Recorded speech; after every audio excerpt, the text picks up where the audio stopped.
I'll give you a countdown whenever you're ready to start the timer. Alright. Alright. Ready in 3, 2, 1, start. Alright. Welcome to the Midwest Speedfest stream. I am the first run of the day. My name is Pitt Icarus, and I'm running Ocarina of Time All Dungeons. This game has a very big history of speedrunning, and people really started finding strats and doing runs around 2007, and we're still going strong till today, 2015. All Dungeons is a run where we beat all of the dungeons in the game and then kill Ganon. Ocarina of Time is such a broken game that we can showcase all of the things that we can do in many different categories. Some popular ones are 100%, all dungeons, no IM, no wrong warp, and any percent. This run is about an hour and 40 minutes in length if done well, but the estimate is around 2 hours because any mistake can cost you a lot of time. Though this run is very good to showcase for a marathon because it shows a ton of fast pace and cool tricks. It's actually a nightmare to run because you can be so far off of your estimate just from playing a little bit wrong somewhere. So I guess let's just hope that it goes well. So All Dungeons has actually changed a lot over the past 2 years. Back when I started in May of 2013, we would get bottom of the well choose, and then we would beat Jabu as child, and then we'd kind of have a semi, almost like MST-ish route, except we would wrong warp from Deku Tree to Shadow Temple, and we would also warp from Fire Temple to the end like we do now.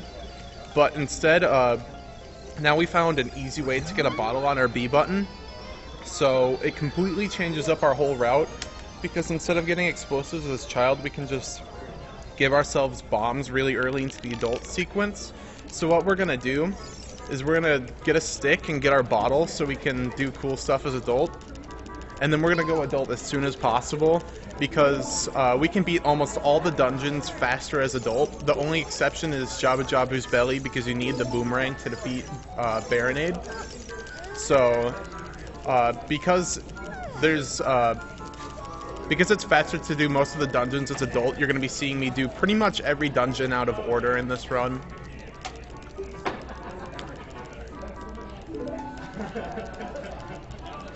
So yeah, so it begins.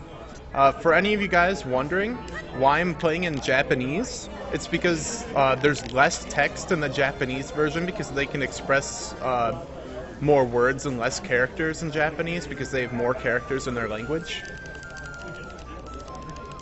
So all we do at the start of this run is we're going to get 10 rupees, get a stick, escape the forest, get our bottle, and go adult.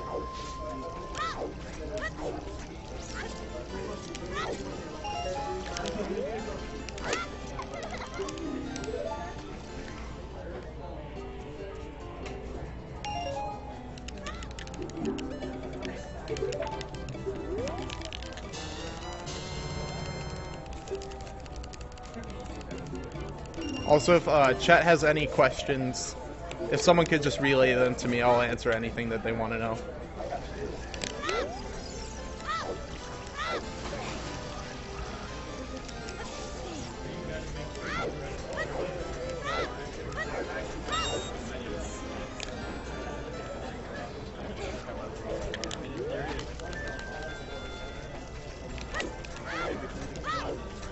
So there are actually a few ways to escape the forest, but the fastest way is just to go through Lost Woods and go straight to Zora's River.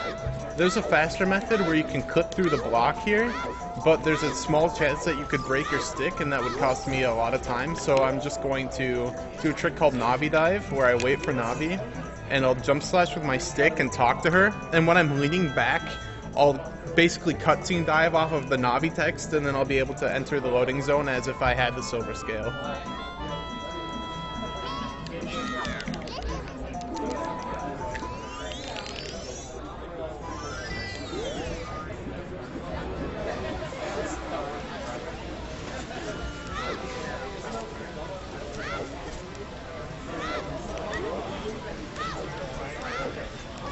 So an interesting thing about this All Dungeons route on Virtual Console is that I could get the Fairy Ocarina by doing a trick called West Escape, which skips getting the shield to get the Ocarina in the beginning, but it actually pans out to be exactly the same speed by my timing.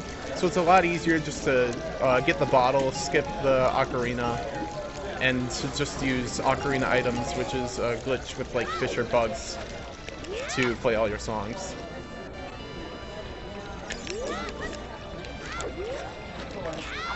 So this trick I'm doing to get to Kakariko quickly is water extended super slide, and if you recoil and go into water right after and hold the direction that's slightly off of neutral on your analog stick, you can basically keep your speed from when you enter the water and just kind of slide across the fields. So our fastest bottle to collect in the game is the Cuckoo bottle from a new file. So we just go straight to Kakariko and get our bottle, and then we leave. This segment is slightly RNG, which is a random number generator, so there's some luck involved, but for the most part, you can cut that down to about within 10 seconds.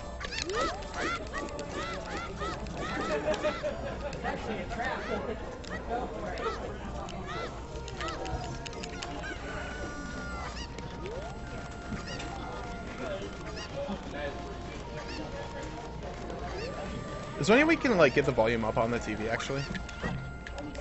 Yeah. Yeah, I like can't hear anything actually.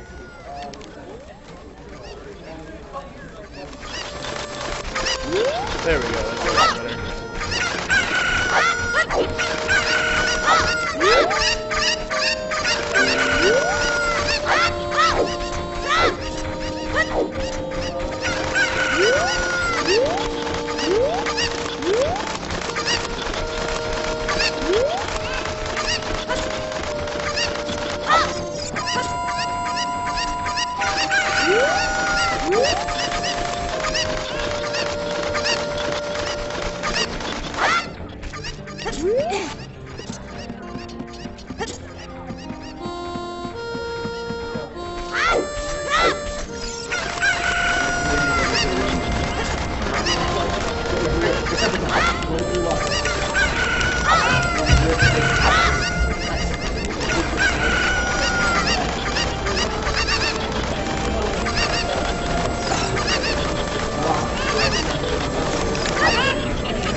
My daughter's over there.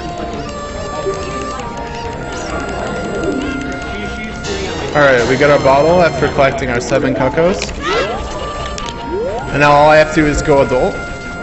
And coming up will be a trick that is very notorious within Ocarina of Time speedrunning. It kind of baffles any regular Ocarina of Time fan who hasn't seen a speedrun.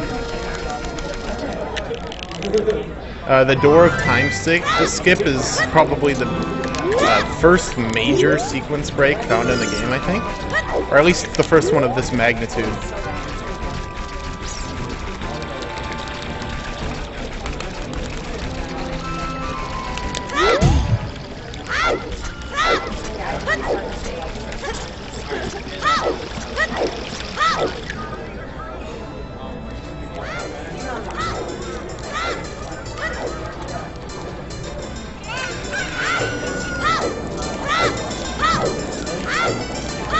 So this trick is commonly seen with a sword, but since I skipped the sword, I have to do it a little bit differently.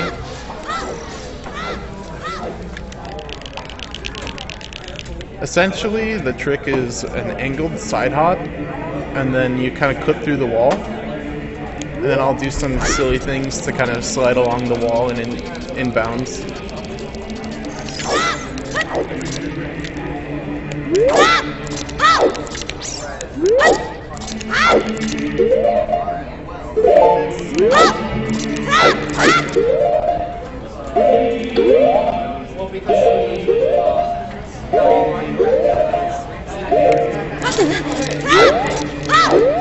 Alright, one of the appealing things about this category, at least for myself, is that the child segment is very short in the beginning.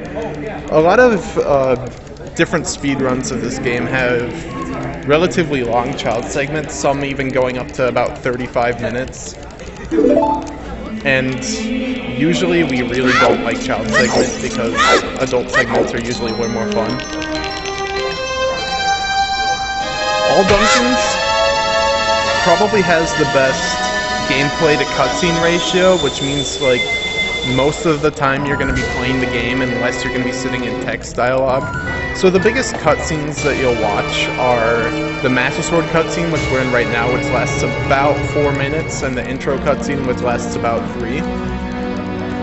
And then the next 10 minutes or so after I save warp is all set up for the run, but after I get hover boots, the run really picks up, because you'll just be seeing me go from dungeon to dungeon to dungeon, like non-stop the whole rest of the run.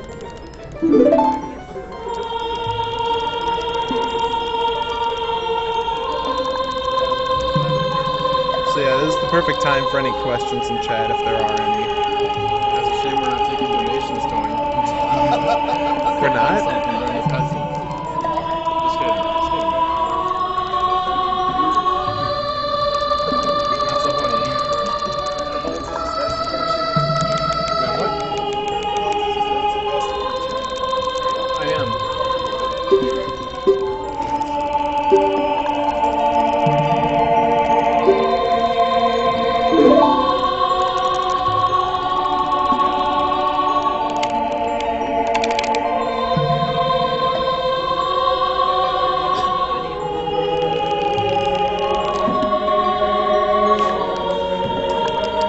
Check Twitter.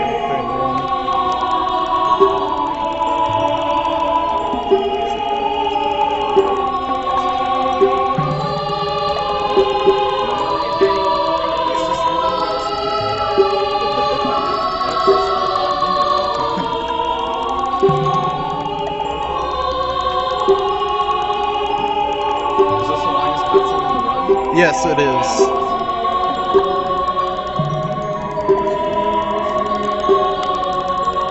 Basically, I would equate the first 25 minutes of this run to being a complete snooze fest, honestly. But then after that point, it'll be non-stop action. So in my opinion, it's pretty much worth it because any category is going to have a boring start. Yeah, OoT runners hate the child section, don't they? Yeah, we all hate the child segment. I mean, there are a few exceptions, but all those people are weird. Oh yeah, the child dungeon people. Or like people who like to run any percent.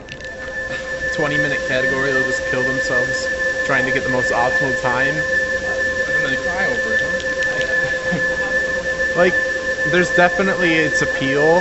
It's just not something that appeals to me. I like a run that's roughly an hour and a half to 2 hours, so it feels like I'm playing a lot of the game without having to sit there for about 5 hours. So I'd say that All Dungeons is probably my favorite run of Ocarina of Time.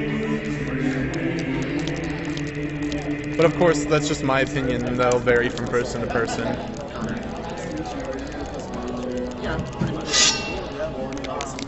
I wonder if the mic picked up that guy. No fun allowed.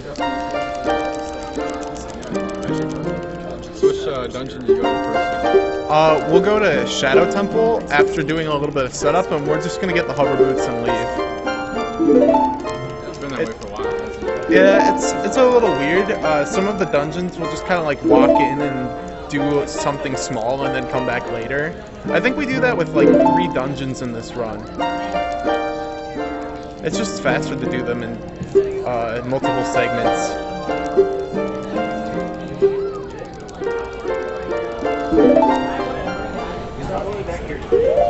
Alright, it looks like the door time is open. When I spawn as an adult, it's actually still closed if you run over there, so my only way out is to save warp. And if I save warp, I will end up on the other side of the door. This run does a lot of depth warping, a lot of cutscene skips, and a lot of save warping. I think I die intentionally about 7 times in the run.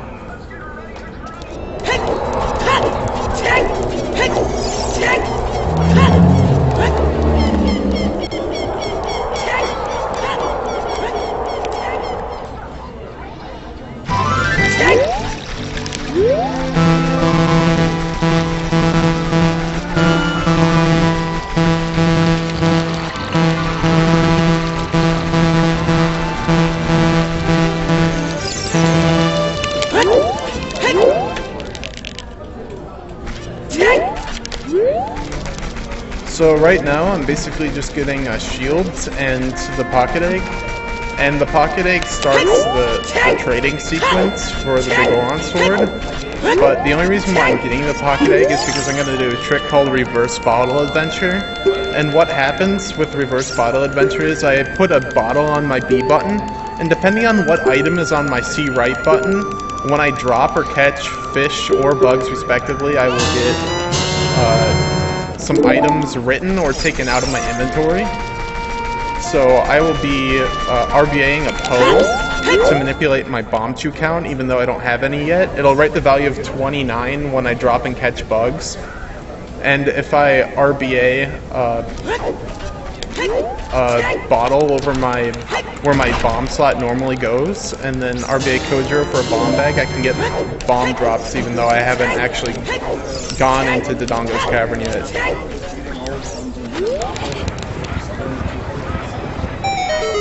Did they only recently allow RBA?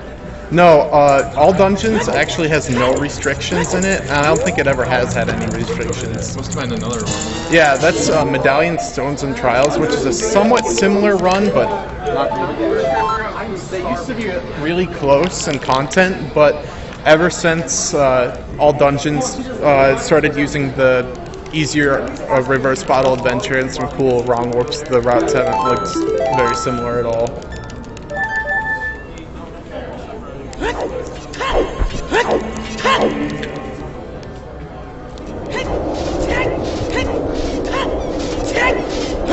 So I have to pretty much go through a full day cycle to get the pocket egg to hatch. And the cool thing is, if I walk into this area of the game, for some reason, the time of day is set to midnight. It's not even the cutscene. If you just walk in here, period, it'll set your time of day to midnight. So I won't have to wait nearly as long, even though I watched this short-lived cutscene.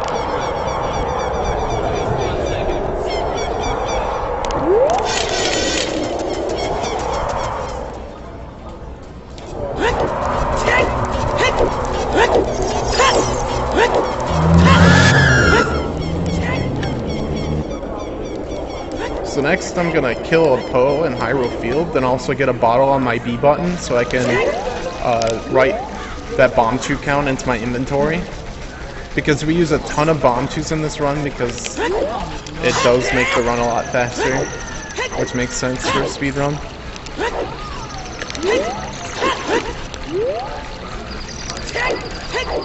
Big Poe, that sucks. So this is RNG. Random number generator again.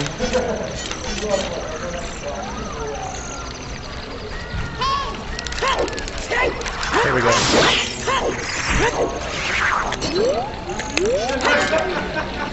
Second try Poe won't waste me any time, just as long as I don't screw up.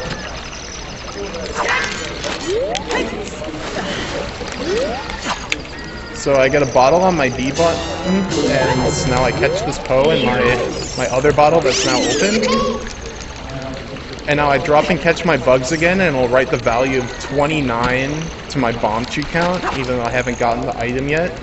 I'll be picking up 5 bomb chews later to actually get the item for real, and it'll add 5 to 29 to give me 34.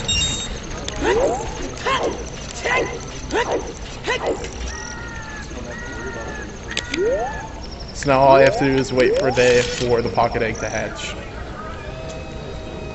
This is my favorite part of the run right here. Yeah, there's actually 2 segments in this run where you wait for a little bit.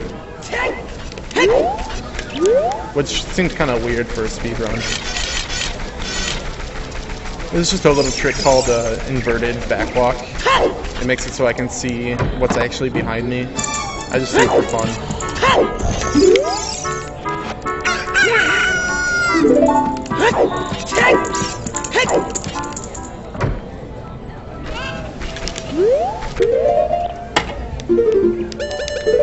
So in a lot of other speedruns, you don't want to mash B when you have a bottle on B and you talk to this lady for Kojiro. But since I have to drop my bugs with the bomb on the slot anyway, I'm just going to mash B and hope I actually drop my bugs before she gives me Kojiro. Because there's actually 1 frame or so of collection delay here. Alright, I didn't get it, but it didn't waste my time. 1 frame, I guess.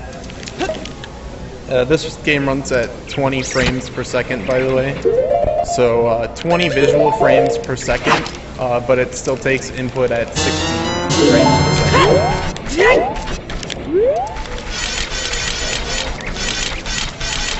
I forgot to drink my Poe, actually.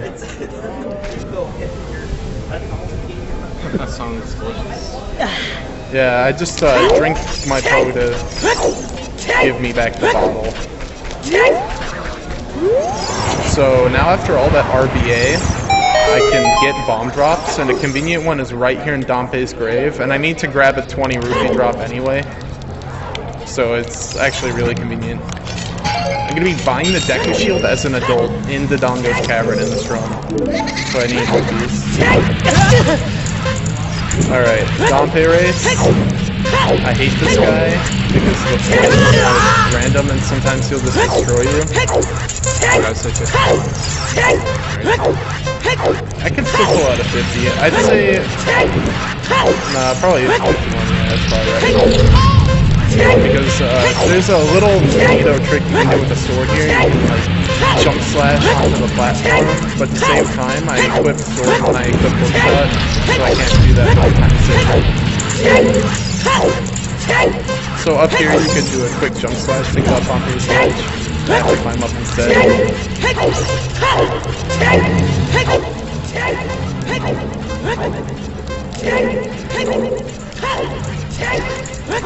Yeah, it's 51. Pretty good guess. It's about a second each flame, right? It's usually 2 seconds per flame, actually.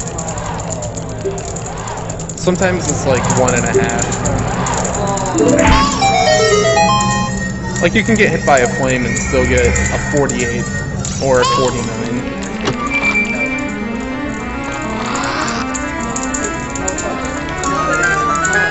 So now I'm gonna void out here by having the door quote-unquote crush me. I'll get trapped in this area and I'll reload.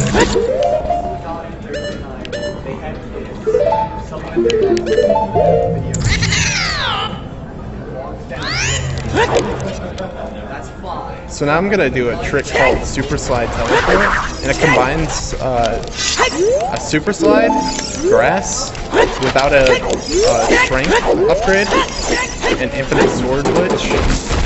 So I'll explain it as I do it. So I do a Super Slide.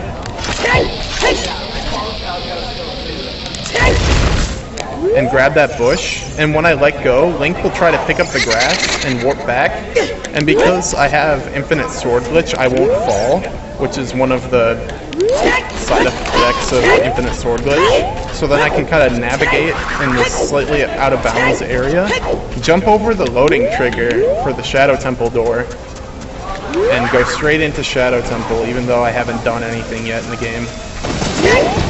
So this is really good because I can get hover boots really early on. And hover boots really break this game. Hover boots, bombs, and bottle are pretty much your key items for a speedrun that goes to adult section. So I already have the bottle and bombs, so all I need are the hover boots really, and then my setup is complete.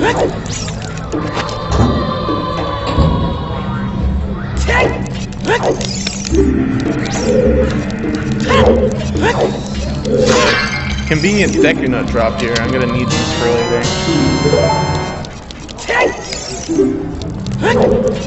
So it's actually kind of strange. I'm gonna pick up hover boots here and then leave, because we can beat Shadow Temple faster with all this stuff later.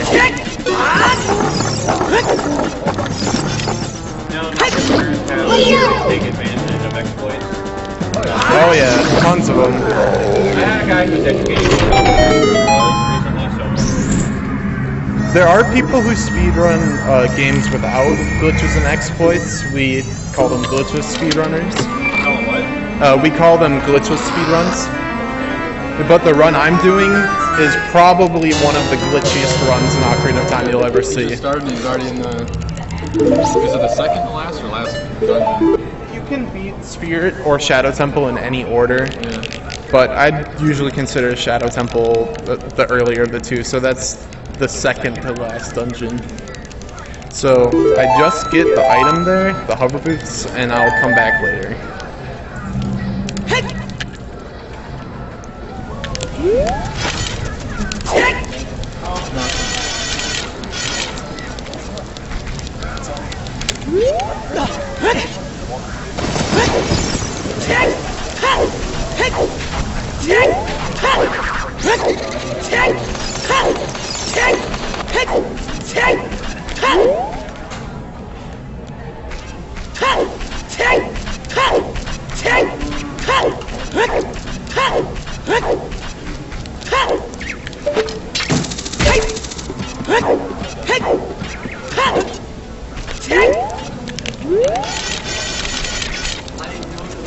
If you ever see a speedrunner of this game, while they're backwalking, just move their shield rapidly, it's just because they're bored. It doesn't actually do anything. I'm just going to clarify that. Because people actually ask me that question quite often. It does not do anything at all.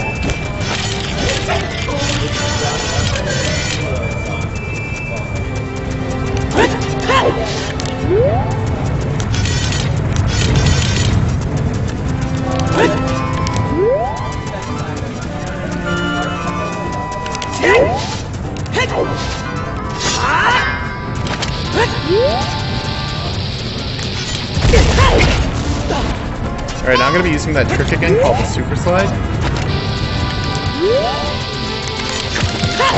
With 2 bombs, and I'll just use it to quickly travel across this straight segment here.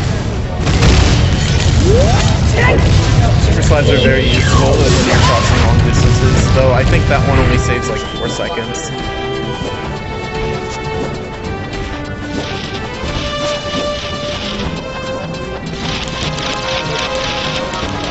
So next up I'm gonna go kill myself, I think for the first time in the run now.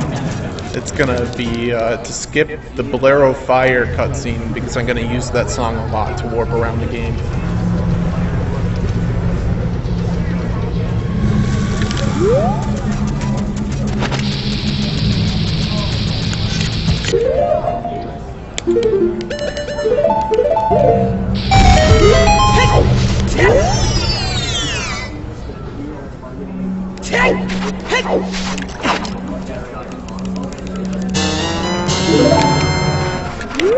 Oh no. This chest is actually incredibly hard to open. At least for me. So conveniently we have a 20 bomb chest right there, that really helps. I'm actually gonna go down and go back up because I accidentally grabbed that rock. This is actually kind of a time constraint here because the heat timer will kill me if I'm not fast enough.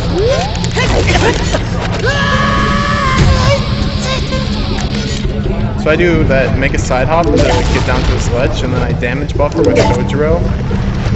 And now I'm going to kill myself and enter this cutscene.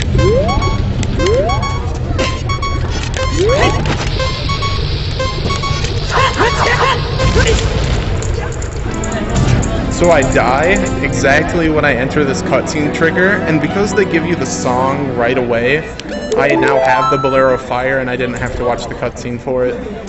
Now I'm going to do a super slide mixed with a cutscene to get back to Dodongo's Cavern really quickly.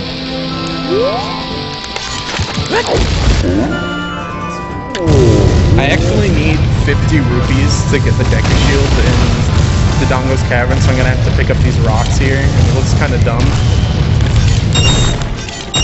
There we go. And now I'm going to just bomb this wall quickly, and then reset my game, because I have to set my cutscene value to what it is on the title screen, because that counts as a cutscene. And I'm gonna do a wrong warp out of the Dodongo's Cavern after I beat the dungeon.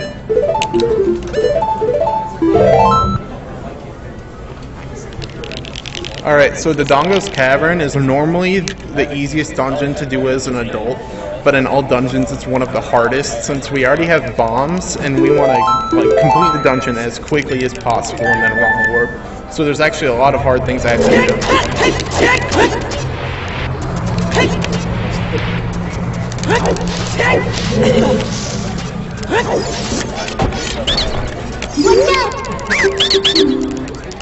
so I have to actually do a trick called bomb hovering and bomb hover into this Dodongo head, and then skip lighting the eyes, do this weird jump into the middle of the door, and then open the door. So it's actually a pretty difficult segment here.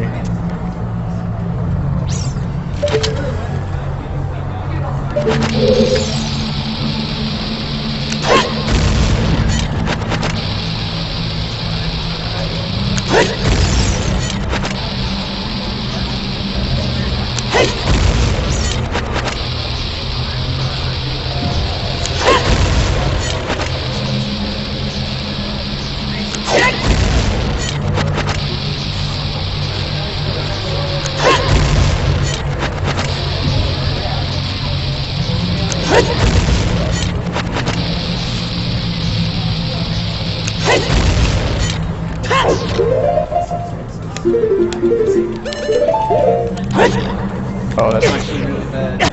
I have to reset my console. Those bomb hovers were not very good.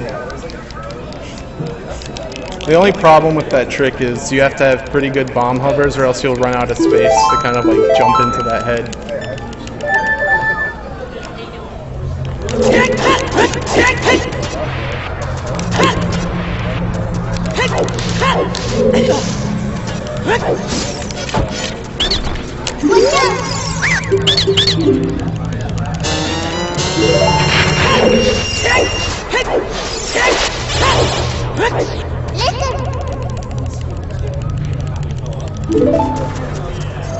The hardest thing about playing on a different television is probably bomb hovering, actually, because the timing is different depending on how much delay there is.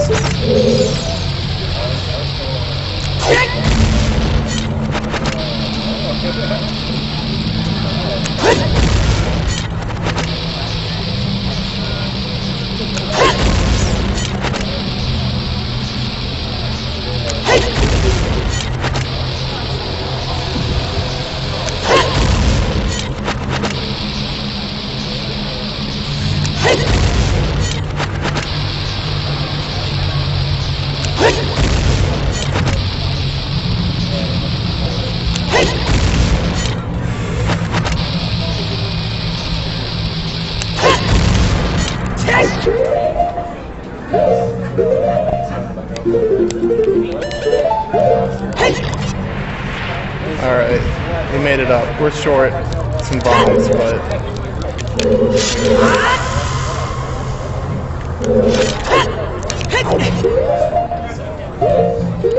So this trick skips lighting the eyes. I kind of like jump slash into this door and then open it from the inside. I don't think I've ever seen that one before. Yeah, it saves like 20 seconds, but more importantly for me, it saves 2 bombs.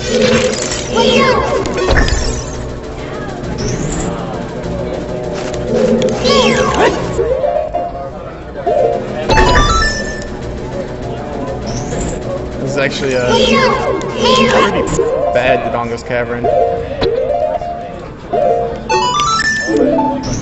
So if I talk to Navi at the same time that I press that switch, the switch will stay down for longer.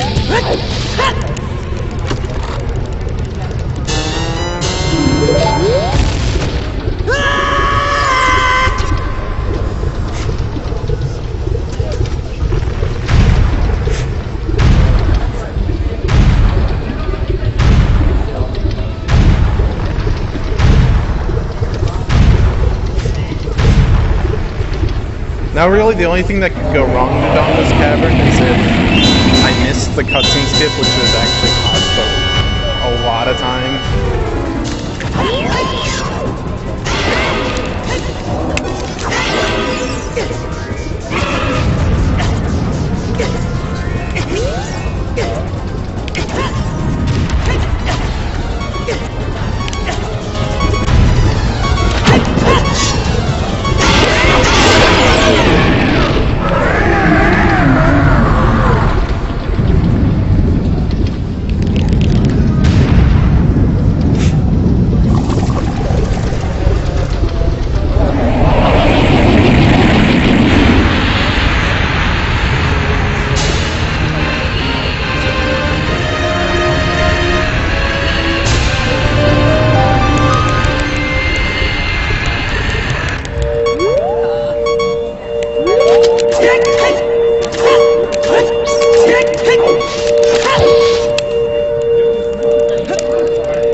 So basically what I do here is a trick called ocarina items, which will delay the warp from taking me away.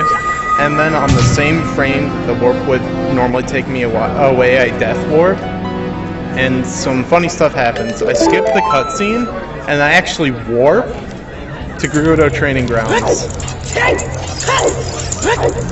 Which is pretty cool. That's because you stored the cutscene from entering Magnus, right? Wait, what do you mean? Which cutscene did you store? The title screen.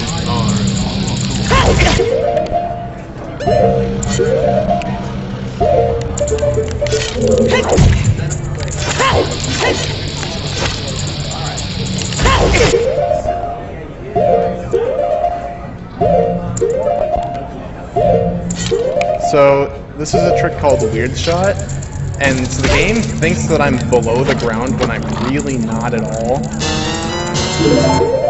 So I can kind of just like hook shot that fence from beneath the ground and kind of cut my way through Gerudo Training Grounds and get those bomb chews. I'm actually really low on bombs right now, which is okay.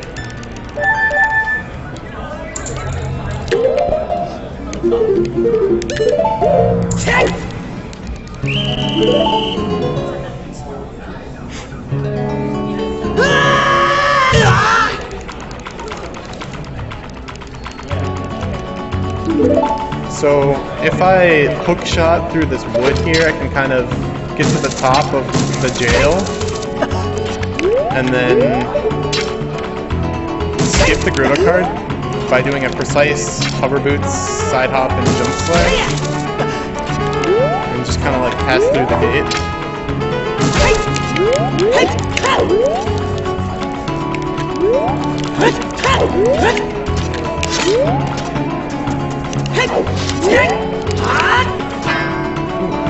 Oh man, this is not good.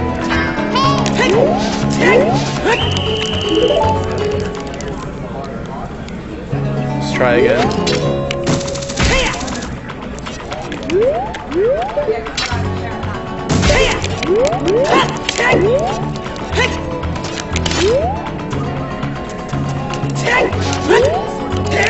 There we go. I can just kind of navigate out of bounds here.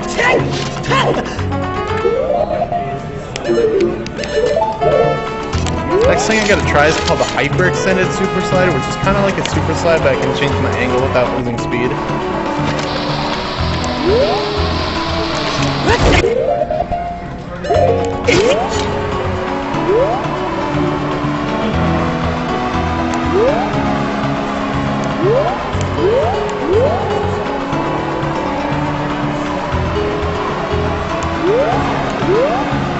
So I can kind of go through the wasteland really quickly here.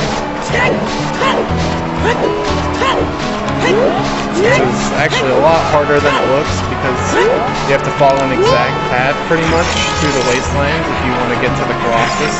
Normally you have like an invisible toe guide you with the lens through. But since it's a lot faster to just go on your own, we memorize the pathing.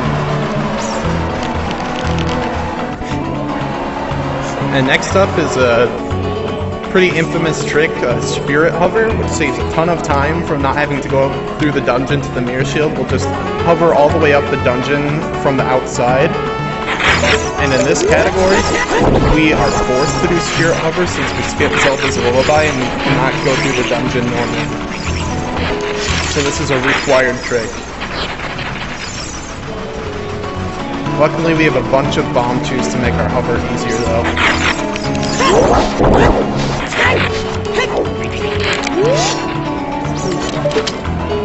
This Gwei is a big jerk, and we gotta make sure that he dies before I start.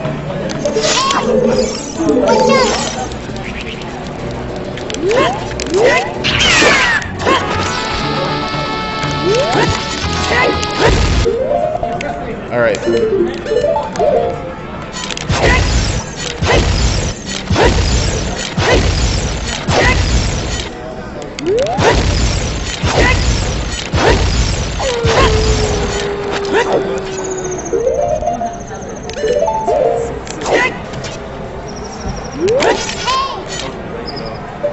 kind of like walk up the seam here and conveniently hookshot this silver gauntlets chest.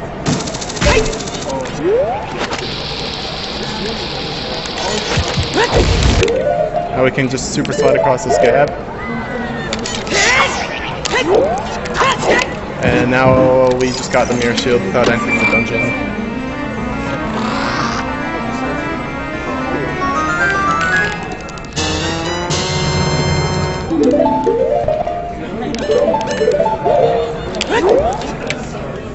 Alright, so I have to get at least 4 bomb drops in the Spirit Temple. It's kind of sick because my only option is to rely on RNG again.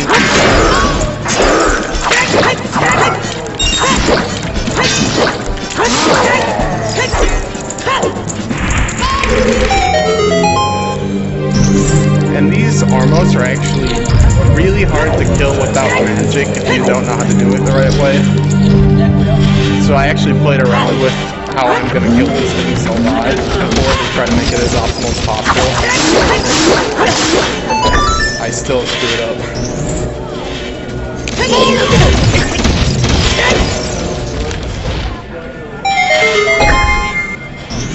I think I might have seen 2 drops, so I'm going to need 4.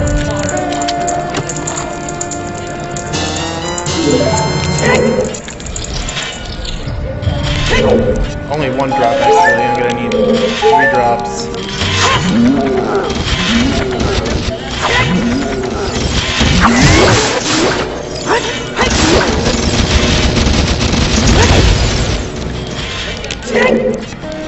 One, 2.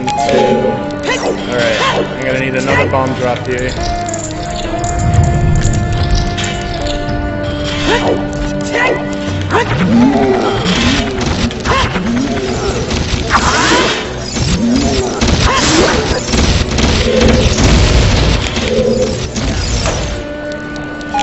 Alright, I guess we're going with 20. So since you actually need Zelda's Lullaby, again, because this dungeon wants to use it for some reason, to get the boss key, we actually have to skip getting the boss key if we want to beat the dungeon.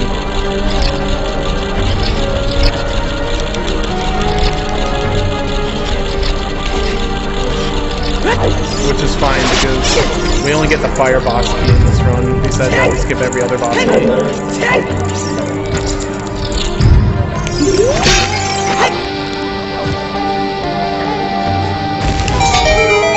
So I do this trick called Actor Glitch, where I basically unload the actors in this room, which includes the 4 that you lower with the mirror puzzle. And I do this precise jump onto the statue head. And I can kind of just like hookshot through it. And now I have to hover up the door and jump slash into the loading zone.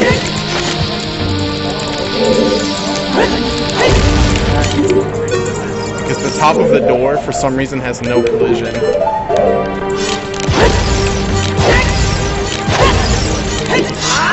There we go.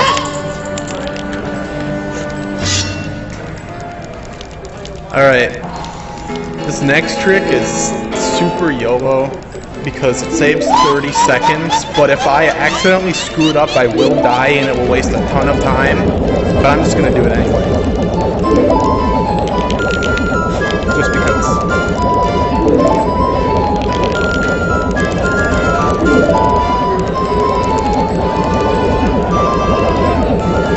Oh, one thing I didn't touch on Raiders, due to the fact that I have fake bombs, I can never unequip them, and if I do unequip them, the run pretty much dies because I need them the whole run. That's just a little something.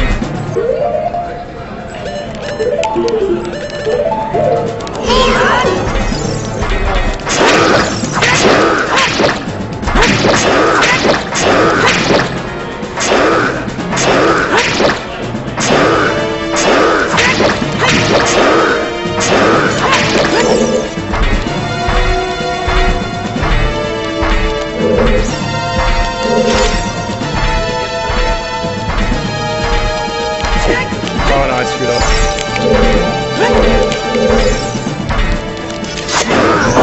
Oh, it's killer. So that trick saves roughly 30 seconds, but if you screw up your timing, you're as good as dead. So at least it was early rather than late.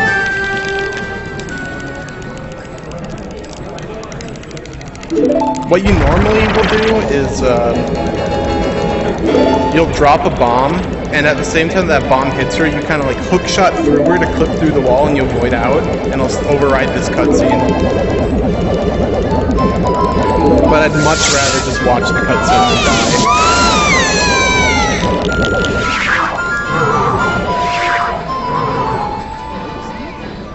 I think that trick was found actually quite a while back, but we didn't really popularize. It wasn't really made popular until like I think November 2013 or so, because back when they found it, they deemed it too hard for RTA. But as the metagame evolves for Ocarina of Time, we do harder things.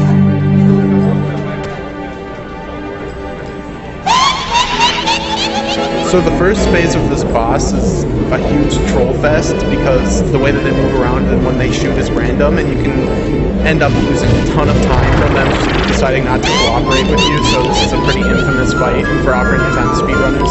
Pretty much the whole dungeon people hate because we usually have to get bombs here, which is RNG, and then the boss is RNG as well. So we get pretty annoyed with this dungeon. Someone wanted to remind you to take damage. Yeah, I'll take damage.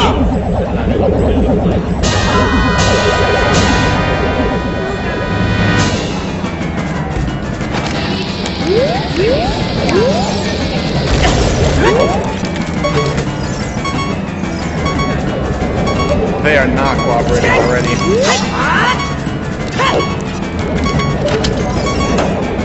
This is a bad look right here.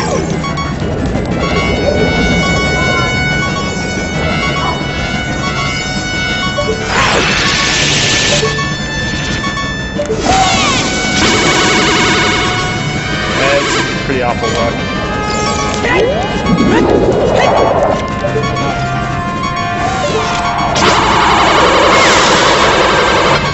Alright, it's 1 of 4.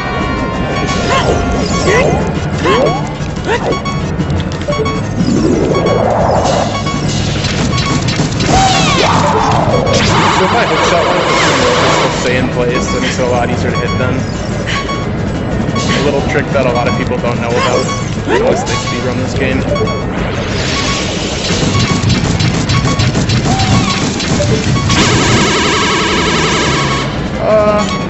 Let's think.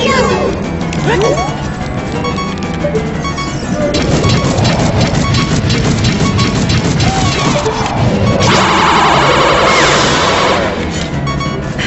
2 or 3, yeah, that's kind of.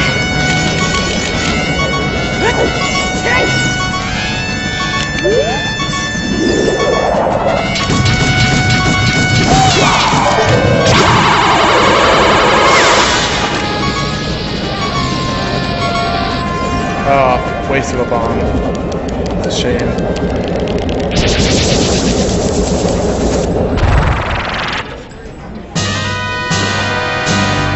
Alright.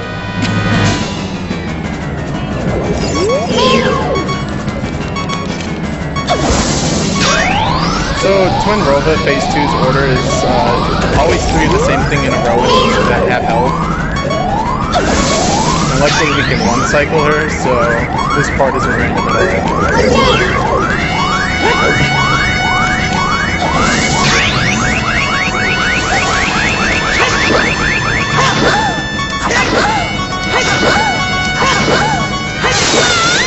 So that trick there to lay down a lot of damage really quickly is called a power crouch stab. And what I do is I jump slash to store double damage because a jump slash does twice as much as a regular slash. And then by power crouch stabbing, I will continue to do the same damage which I previously stored, which was the jump slash. So I just keep on hitting her for 4 damage because a regular Master Sword slashes 2 and a jump slash is twice that. So it only takes 6 hits to kill her.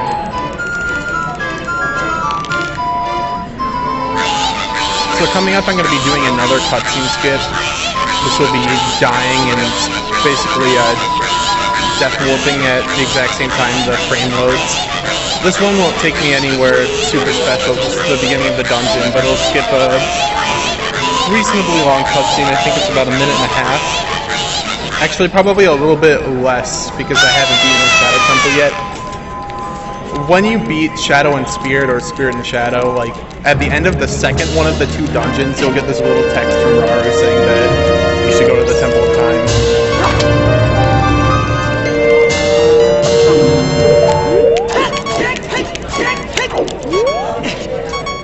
So these cutscene skips are incredibly precise, and if I mess up even a little bit, the whole thing fails.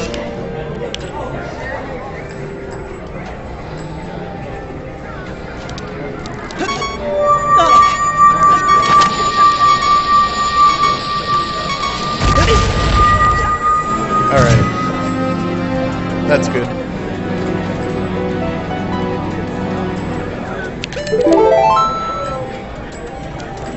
So now I'm back at the beginning of the dungeon, and that white flash means that I successfully did the cutscene skip, which means that I do now have the Spirit Medallion.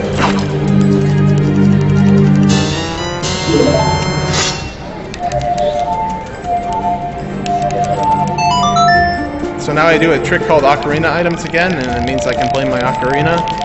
So just warp right out of here. Because if I left the dungeon normally, I would get the Requiem of Spirit trigger, and I don't want that song.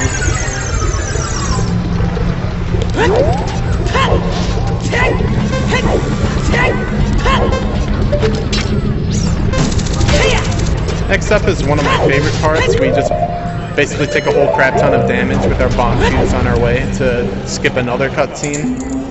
It was a lot of fun trying to optimize how I take damage here. I came up with my own damage route.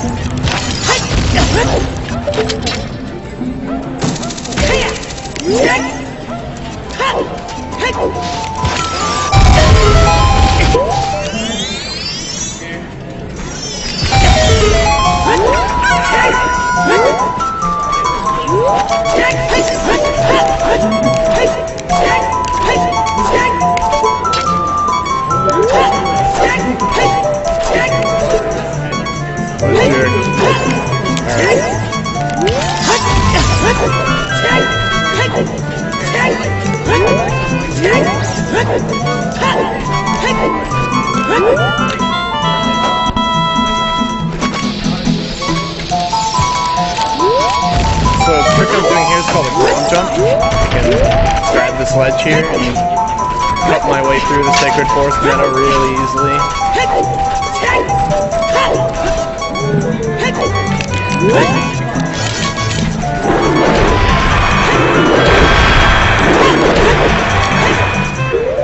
And now I'm going to do the same thing as the Bolero cutscene skip, just in a different way. I'm just going to die at the same time I enter this cutscene trigger. And I'll learn the minuet of Forest without watching the cutscene.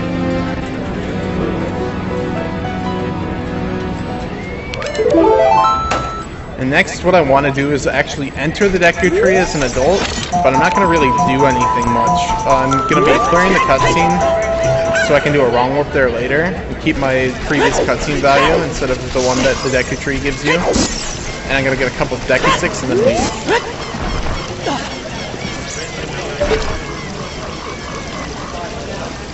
Time for an incredibly precise super slide.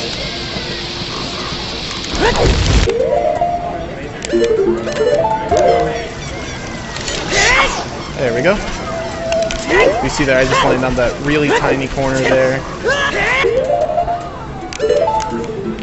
And I basically do the same thing I did with Shadow Temple earlier. I just kind of like get into this area without going through the load trigger so I can enter the Deku Tree even though it's normally closed as an adult. So I'm going to take some quick damage here and then head to Forest Temple and do that dungeon.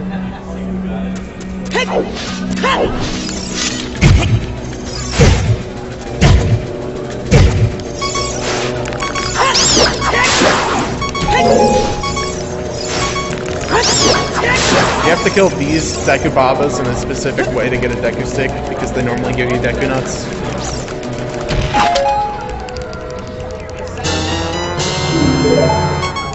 Oh. I'm doing a trick called ESS ocarina items, which is a little bit harder than the others, but saves a little bit of time, unless I screw up like I just did. Alright, I'm just gonna do it the normal way.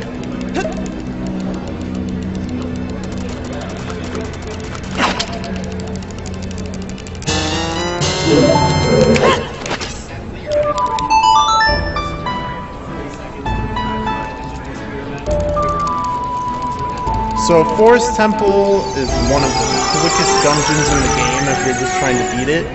It's only really long if you're getting the bow. And since we don't need the bow in this speed run, I'm pretty much going to go straight through the boss and kill him.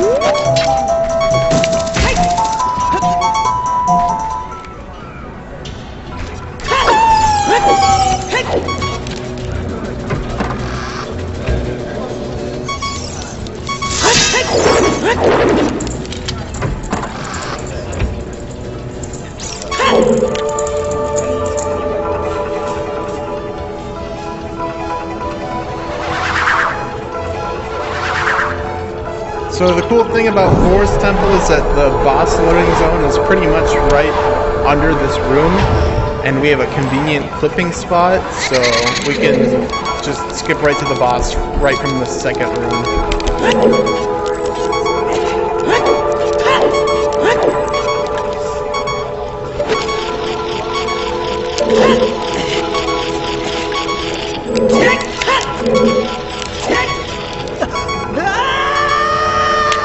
And that's it. We're at Phantom Ganon fight.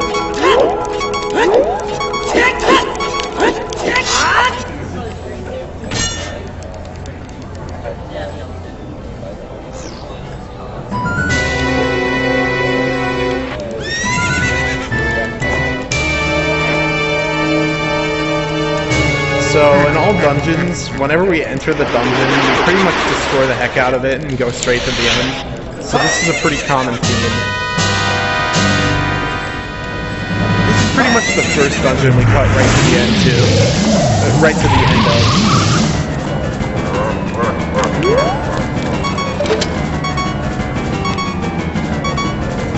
The real Phantom Ganon will be a little bit brighter, and we can also have sound coming from that direction.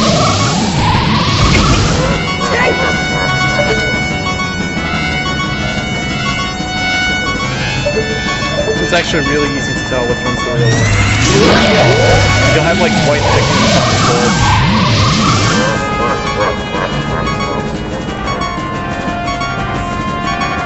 Right there.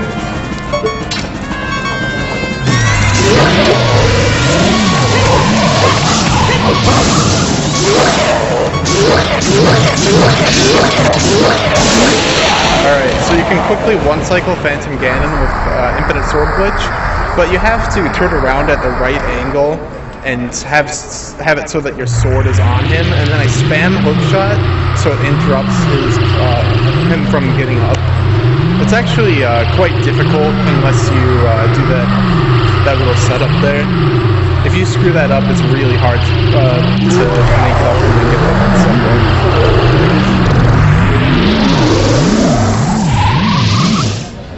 So, Forest cutscene skip is probably one of the hardest cutscene skips in the run. It saves about 3 minutes and it involves 2 frame perfect inputs.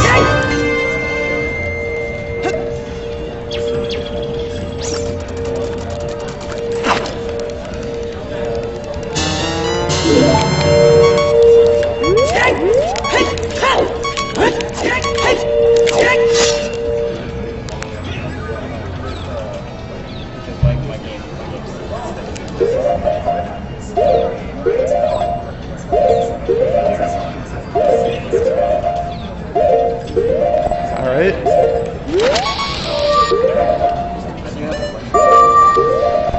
One more frame, I think. There we go.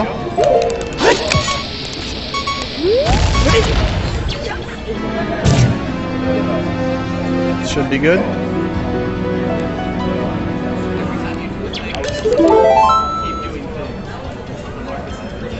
Yep, we got it. How long is that cutscene?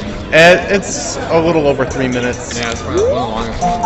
Yeah. It's because not only do you have like the Chamber of Sages cutscene and the Deku Tree thing, the flashback. Yeah, it's a long cutscene. And if I screw it up in a bad way, I'll have to watch the cutscene and then I die right after, which is kind of the most annoying thing ever.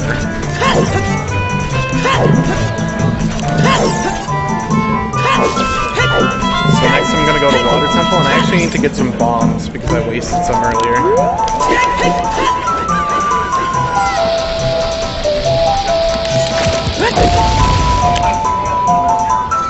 Super slide back past Mido.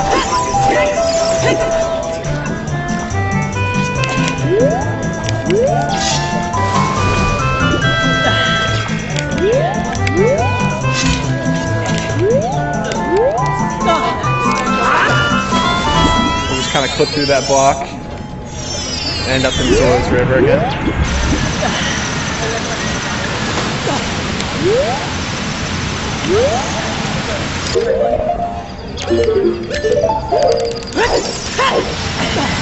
So with the precise angle there, I can just kind of like roll through the waterfall with all boots. There's multiple ways to do that, but that's pretty much my favorite unless I'm going to use a bomb. But I'm low on those, so I have to kind of save them. You can kind of just like clip through this ladder here. Don't stink.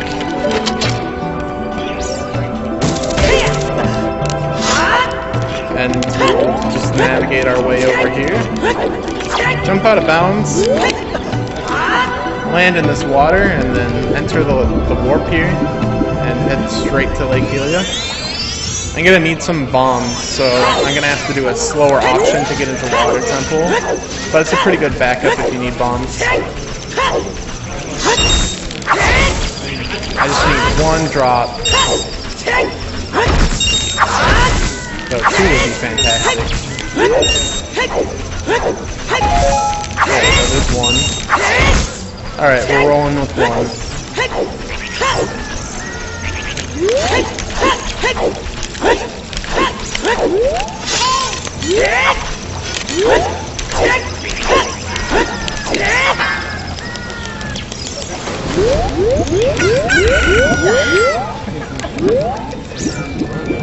Alright, so now I kind of am under the ground here in this water, and I can just clip through this block here and enter the Water Temple loading zone from above.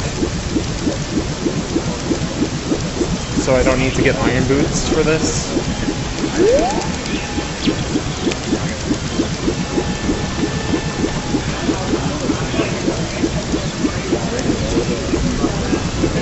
And next, for anyone who had troubles with the Water Temple as a child, this next segment feels pretty good.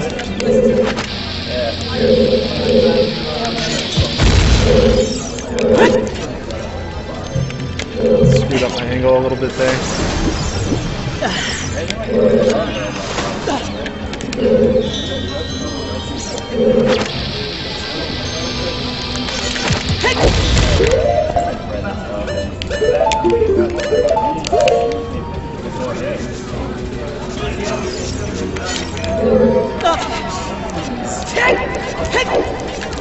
So next I'm going to do this trick that I did earlier in Spirit Temple, except it's a little bit more difficult, but not really. Kind of like clip straight through this door by hovering up and touching through the top.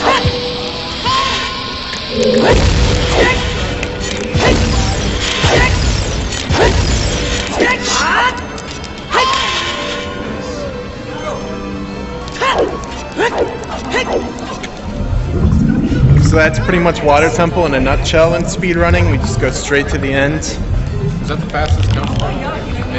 No, I'd probably say that Forest Temple is the quickest out of all of them, since I guess you could count the first trip to Shadow Temple as being part of our Shadow Temple time.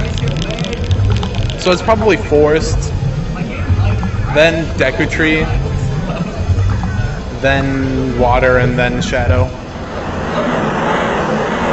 They're all really fast. The only slow-paced dungeon in this game is Jabba Jabba's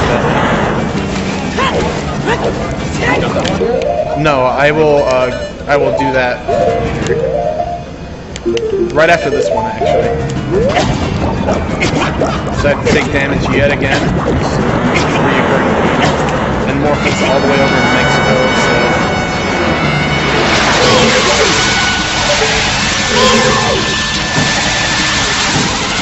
This is unlucky. Oh!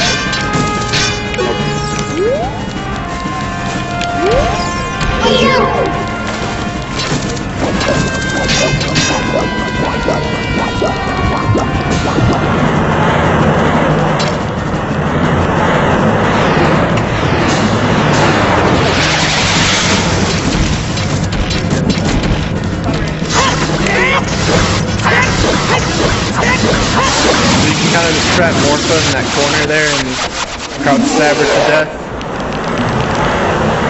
I actually intentionally left my health a little high so I wouldn't die. That happened in practice earlier. It was pretty upsetting.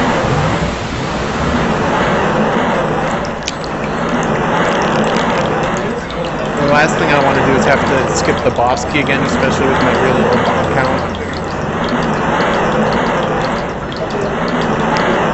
I think one of the coolest things about this run is we have 34 bomb chews and we only have 2 spares. If we use our 2 optimally. So next I'm going to do another setup to skip this cutscene, and this is actually very useful because I'm going to use the lowered water to get a bottle on my B button again. Because if you skip this cutscene, the water will never raise.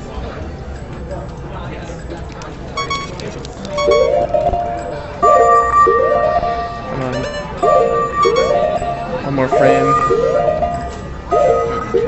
There we go.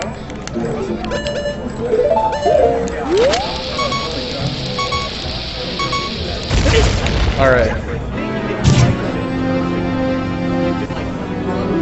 Is that TV driving? No. Play fighters. Alright. I'm gonna save right here just in case I screw this up.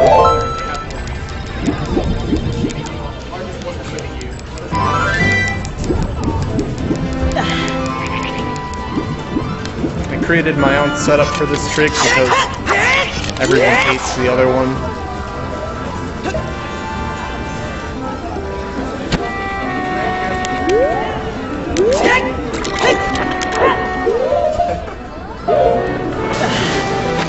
Oh no, that's 6. Come on. Come here.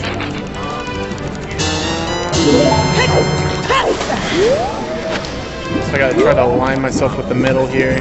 Do it again.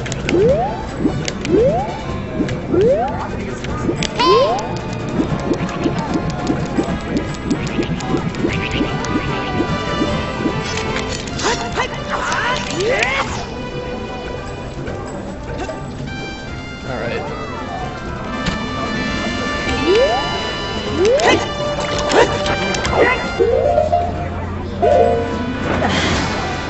There we go.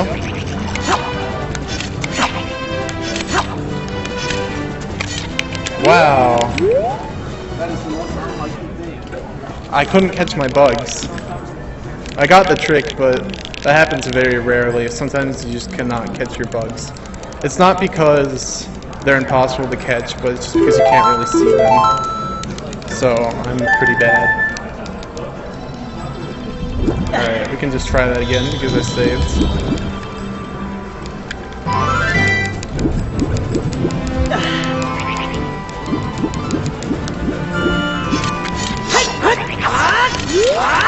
So what I'm doing right now is setting up for Bottle Adventure, which will get an item on my B button, which is not a bottle. For later.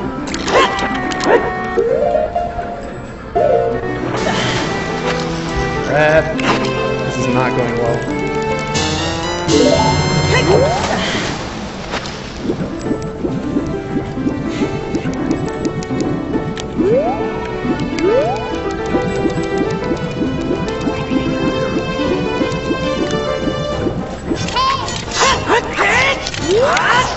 Alright. 4th try is the charm.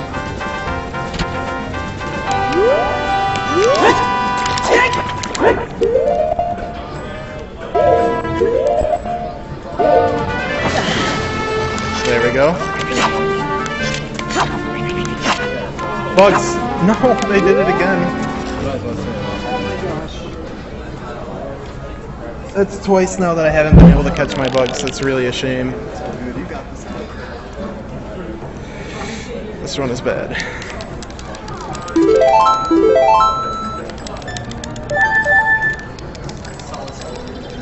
Alright. Let's go again here.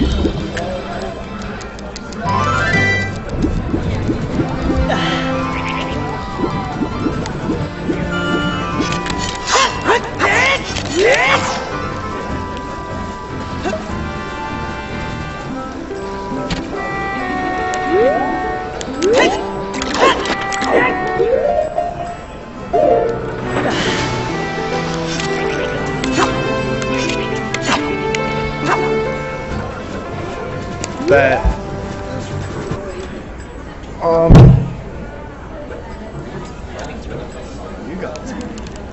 if it doesn't work again, I'm going to probably use my fish instead.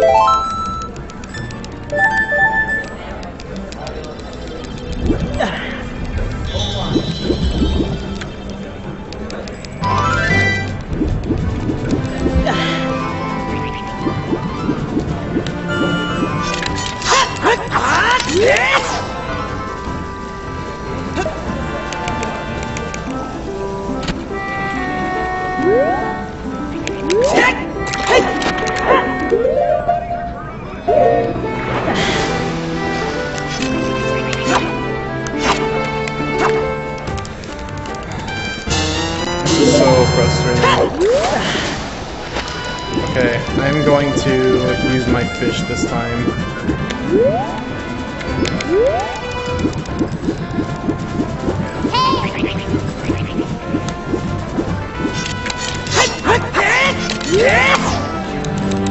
Oh no, that's not good. I just messed up. Don't fall in the water. This is embarrassing. I've never had this much trouble with this trick before right now.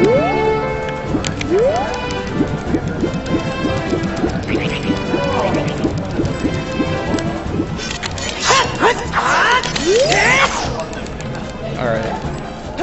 Should be good.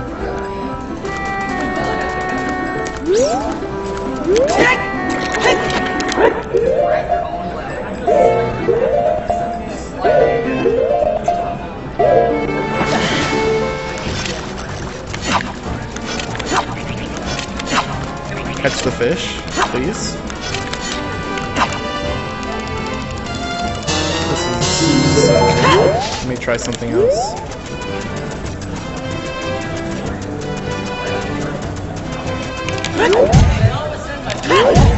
Out there. Is this the same thing you did in the Pac River? Yeah, it's a similar concept, but for some reason this slope is not letting me catch anything.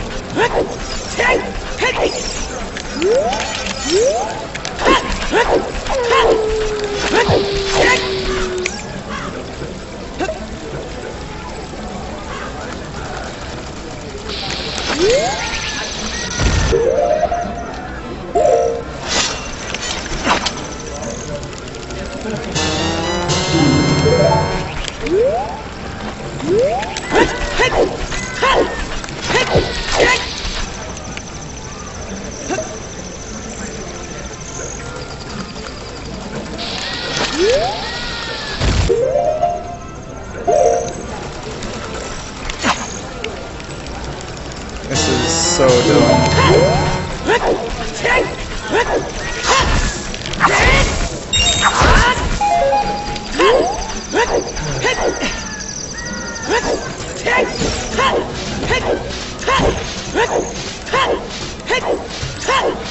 What's the timer at? Oh man, this is really bad. I mean, I can still probably make the estimate if I get this right now.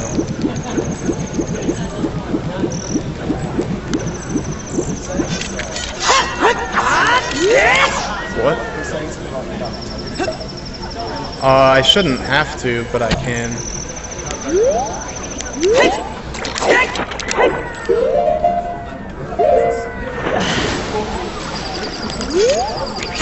There we go. Alright, I got it. Oops.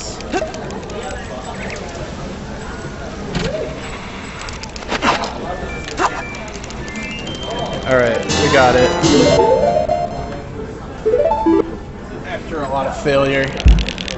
I probably wasted like 6 or 7 minutes, honestly.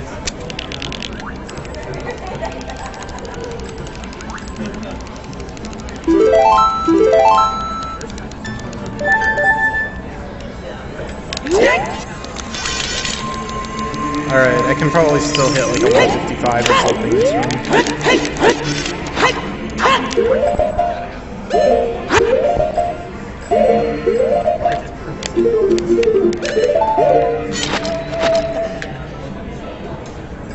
So I void out here while entering the cutscene trigger to learn the Prelude of Light without watching the cutscene. This is what I got the sticks for earlier, so I can have a stick on my B button, but still be able to clip through this wall here.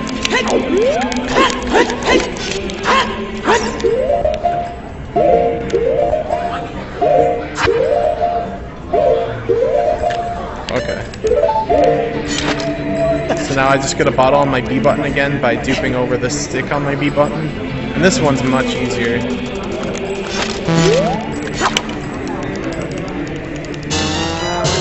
Alright.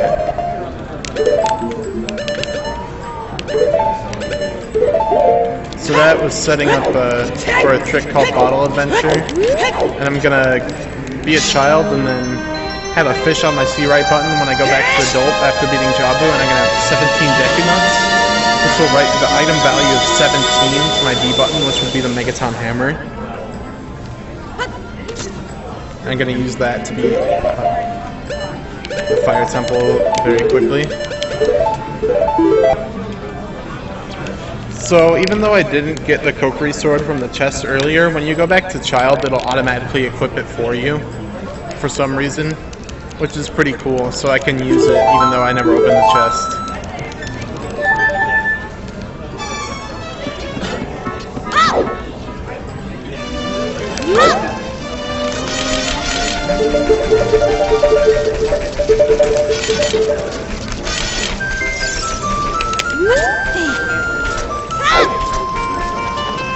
So I'm gonna go clip through that block yet again,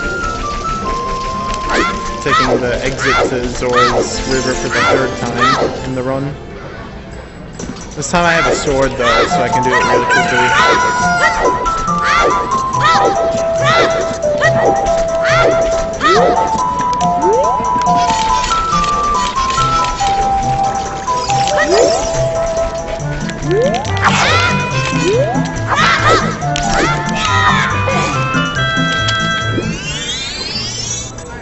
Alright, now I'm gonna do that Mega Side Hop trick again. I'm gonna use it to get through this waterfall here since I don't have Zola's Lullaby.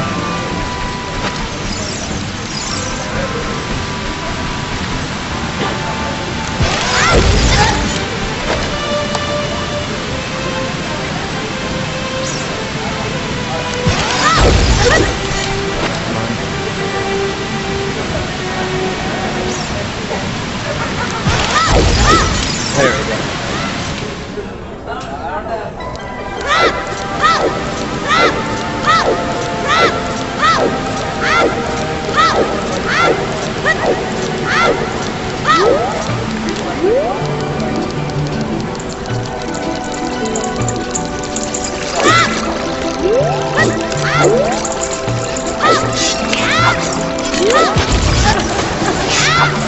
So I can just kind of like put through this wall right here to get behind King Zora. I'll skip getting Rito's letter. And normally you'd need a fish to get into Jabu Jabu's belly, but the loading zone exists above his nose, so all I have to do is kind of like jump slash on top of it and I'll enter.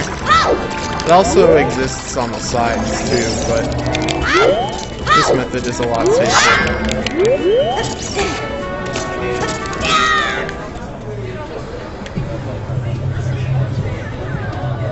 Some people are like, I gotta rewatch that.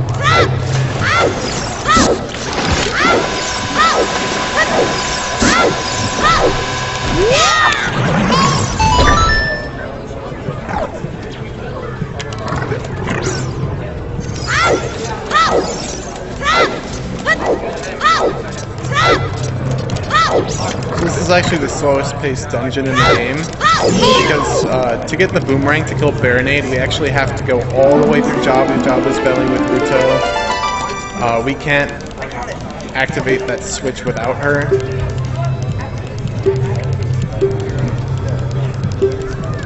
So it's actually kind of annoying as a speedrun segment.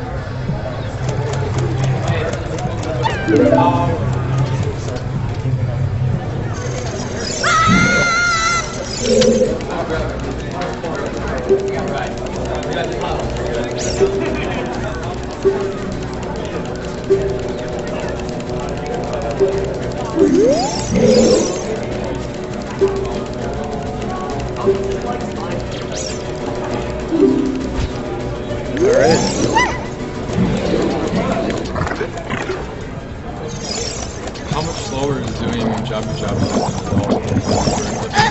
It's a couple minutes because I'd have to get Boomerang on my B button. And since I'm using Bottle Adventure for Megatron Hammer, I'd have to do Bottle Adventure twice. Either that or go up Fire Temple.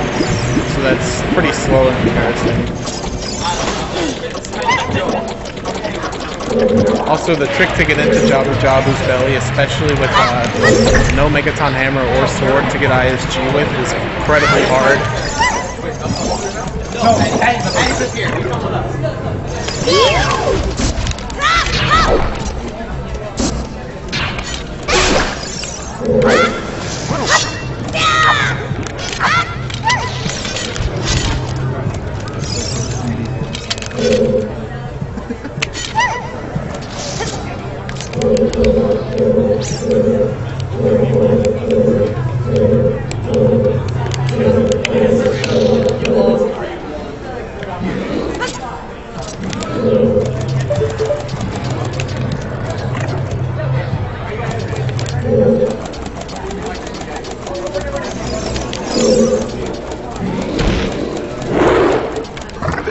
So I have to be very careful with how many Deku Nuts I use because I need exactly 17. And though it looks like I have 29, when I use a Deku Nut, the count is going to go back down to 20 since I don't have that Deku Nut upgrade.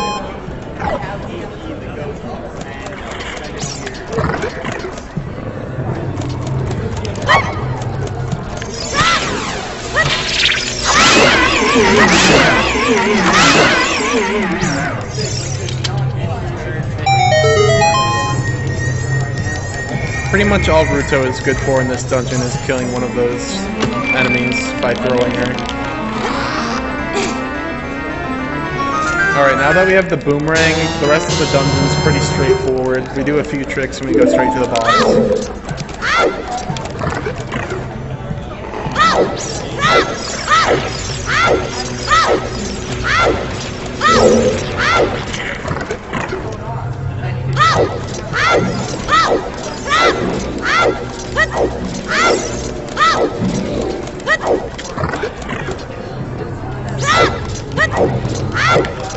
I have to do a pretty precise mega flip off of this box here.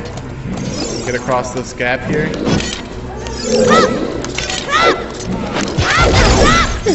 Like that. And now I have one frame where I can open this door before the lock reactivates. Right here.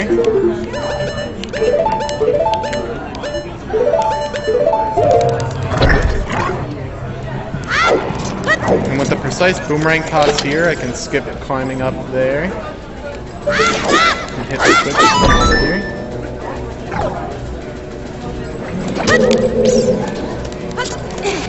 And now I'm in the Baronade fight. So Jabba's belly, it gets really fast paced after you get the boomerang, but before then it's pretty much a snooze fest. So after I go adult again, the pace picks up again very quickly. I'm pretty much gonna go to Fire Temple, beat the crap out of Obagia, leave, go to Deku Tree again, and then I'll just let the rest of the run play out for you guys. I won't spoil the surprises.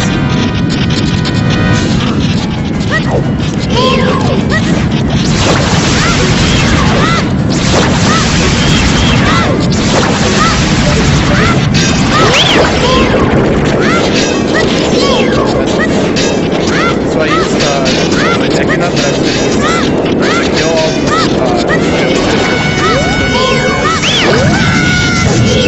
Now I have to kill them manually.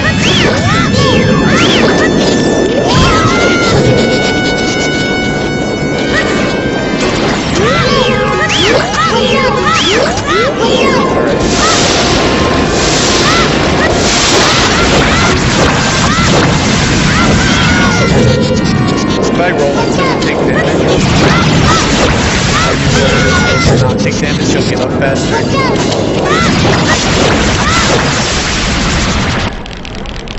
And that's the Baronade fight. Pretty straightforward, but if you miss any of your boomerang tosses, so this is actually the one warp we will not do a cutscene skip off of because Ruto is in our way. There's like this Ruto in the middle here, and you have to like talk through all the text before the warp activates, and it's kind of annoying.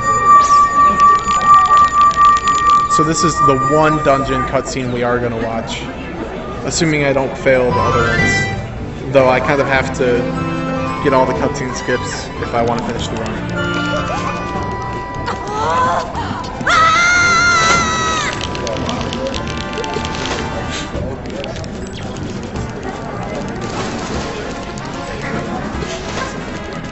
Luckily, this cutscene is very short. I think it's roughly about 2 minutes. It might be a little bit less, like a minute and a half.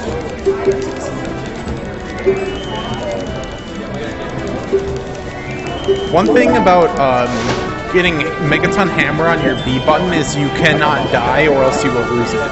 So I have to play very safe between now and killing Volvagia, unless I want to either reset and do it again or go up the dungeon, and both of those would cost a lot of time. So a couple of things that you can't do are die and save warp. So you're going to see me play Bolero Fire a bunch of times. One to go and get the boss key, one to leave, one to beat Volvagia, and then I'll play another warp song after that. So it's a lot of warping.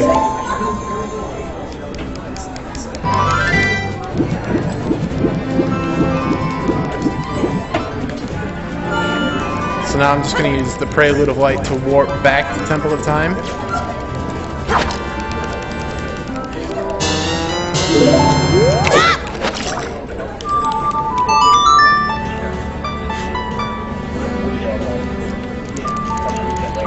And do the Door of Time skip again. But this time I have the sword, so it's going to be a little easier.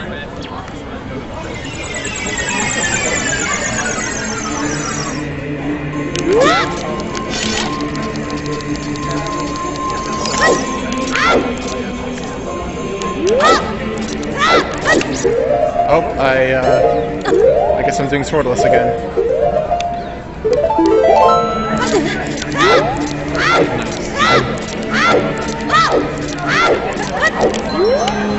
Alright, so now that I'm adult again, and I had a bottle on B when I went child, I had a fish on my C right button as child, and 17 Deku Nuts. It'll write the item of value 17 to my B button, which is the Megaton Hammer. So I can use this to kill Volvagia without going up Fire Temple. Though I have to do a couple things first, like getting the boss key.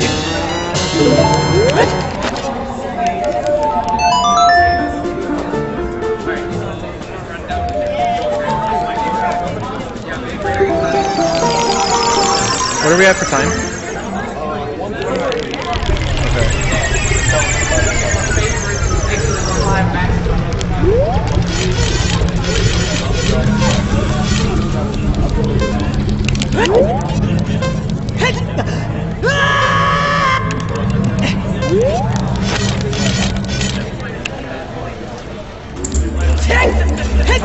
I might be about plus 10 minutes on my personal best right now, or a little bit more.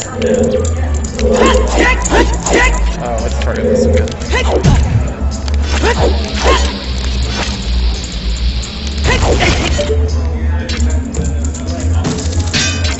So we do another weird shot again to get straight to this boss key.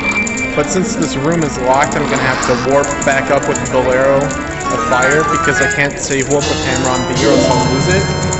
So I'll play Bolero, go back down, do a cutscene skip, and beat Volvagia, and then leave. We're going to come back to Fire Temple later after that.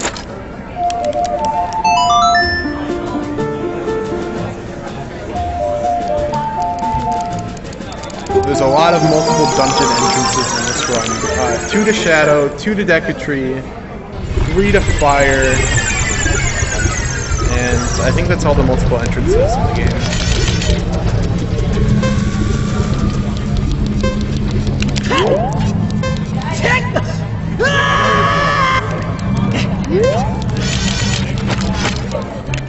Alright, so now I'm gonna do a trick that's known in Majora's Mask as Time Stop, though in Ocarina of Time it basically just locks your camera and doesn't have nearly any of the same properties. But I can use this to lock my camera in a certain direction, and since the Brunia cutscene is triggered by looking at him, I can use this to skip the cutscene. This piece will leave me alone. I need hearts now. How recently was this one? I think we started using it around summer 2014, maybe in July.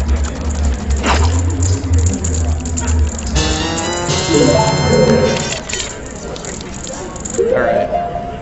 So we will also catch a fairy to play it safe. So if I just avoid looking at Brunia, the cutscene will not start. I'm gonna do a trick to kind of like override the cutscene. By climbing up this thing and targeting, I'll trigger the cutscene, but I'll be able to move with the text, and by pulling out Kojiro, the text will go away and so will Drunia. See a Drunia. Just kind of like slides right through the door. Get a fairy, just in case. Don't want to die.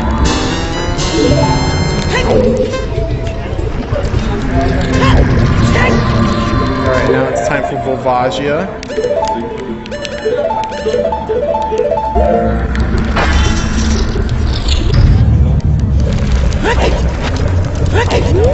So Volvagia can actually be a really big brick here. The starting hole is any one of the 8, and then after that is any one of the 8. And I don't really want her out of the same hole either of the times.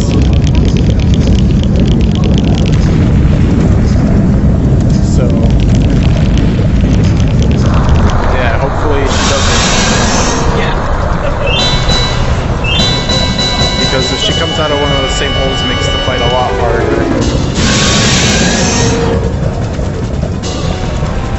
But if it all goes well, the fight looks pretty cool with bomb shoes. Of course.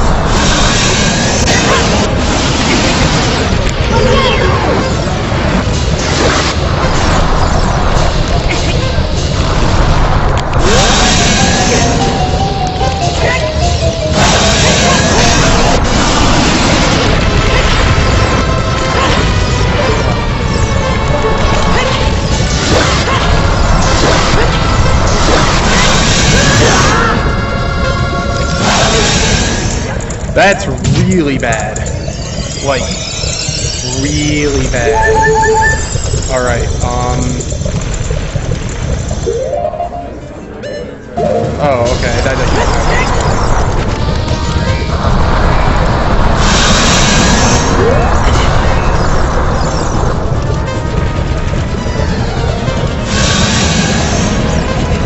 Alright.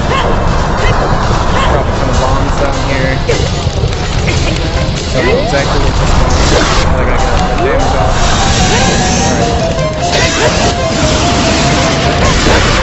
Alright. Okay, I'm gonna have to warp out here. That's super unfortunate. Once she starts that same hole, it makes it really hard to do this fight. And since I can't save over and I can't die, I have no choice but to leave.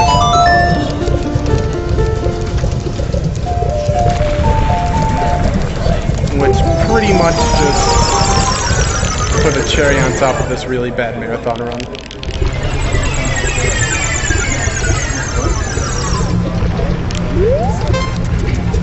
Oh, that's really bad. I am dead. I don't know why the heat timer carried over.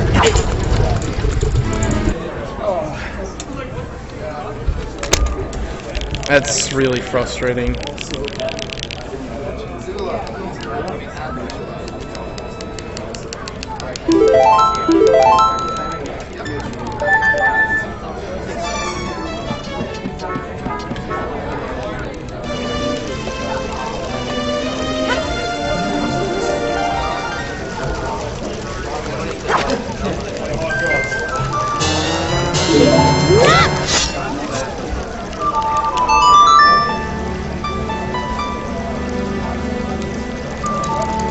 So I have no choice but to reset so I can go back adult and get the Megaton Hammer again. So that just wasted a ton of time.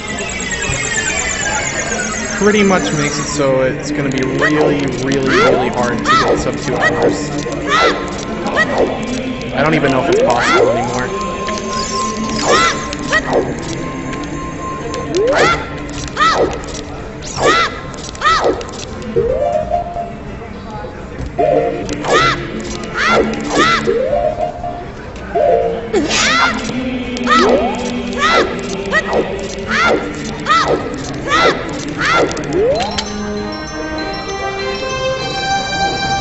No, I don't think it's possible anymore. It's probably about 140 into the run. Probably get 205.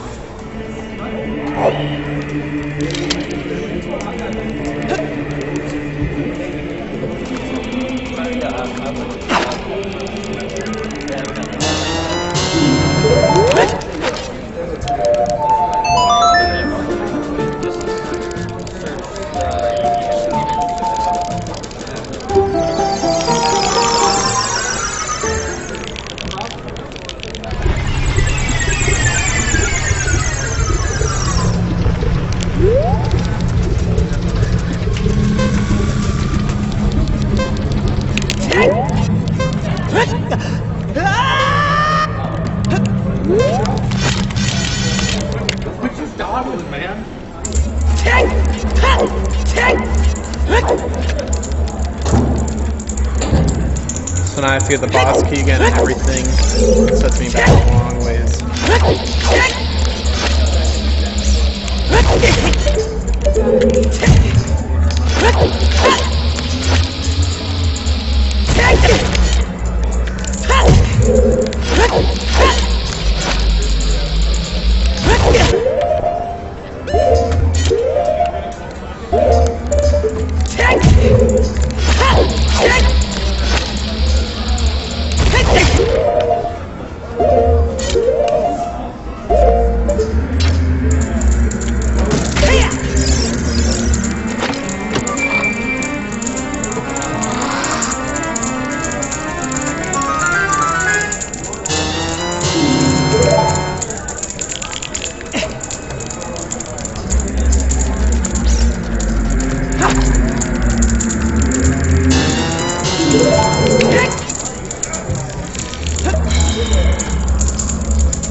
Wow. Oh my god. Do I still have bugs?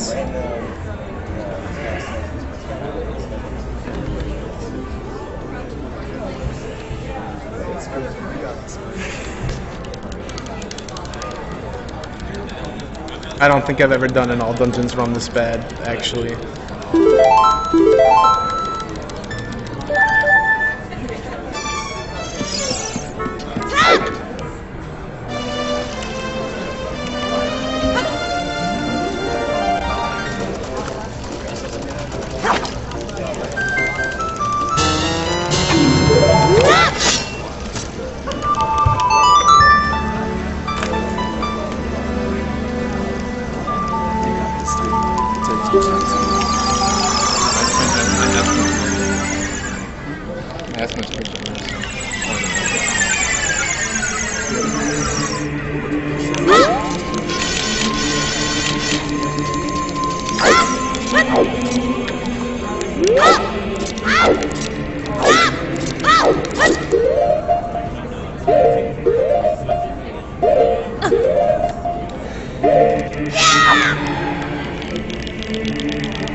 Oh.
Alright, hey guys, thanks for coming to TVCon. Excellent day of general and membership.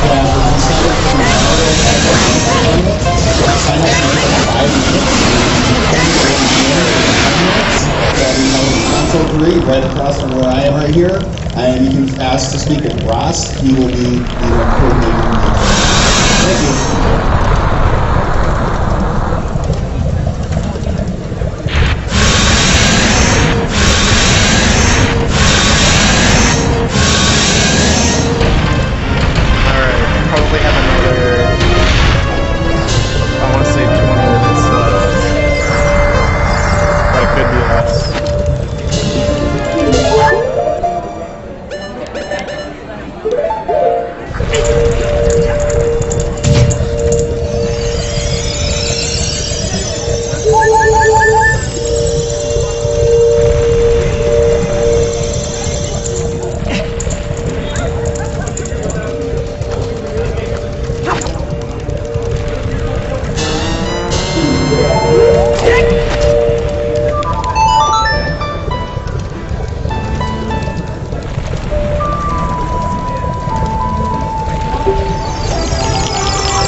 Purpose of me getting the odd mushroom right now is to get a timer going, and I'm gonna do a wrong warp at the same time that the timer tries to take me away instead of dying. Pretty much 3 variants of wrong warps in this run: dying, timer, and entering a different loading zone. All when the warp is going to normally take you away.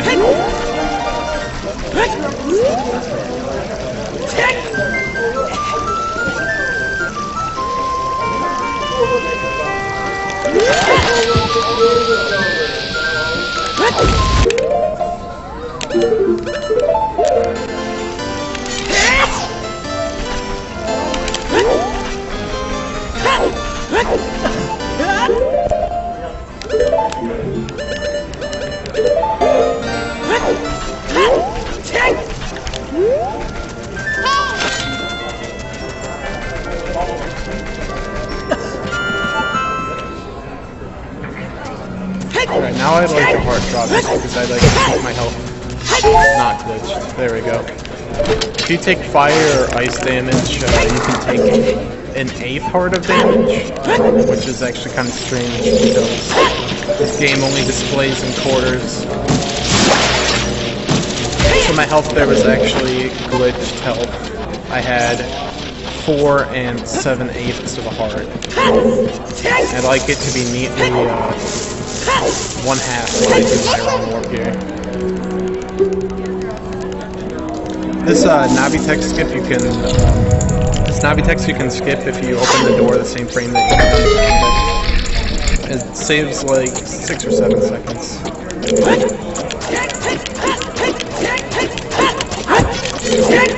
So this is a pretty cool trick here that works. Alright, this is a 2-3-1 skip. Basically, it's just like boss key skip for any other dungeon, but Decatry has no boss key. So we go straight to the end. I'm gonna take all my damage from Goma here, just because I have to wait on this timer anyway, so I can just take my time.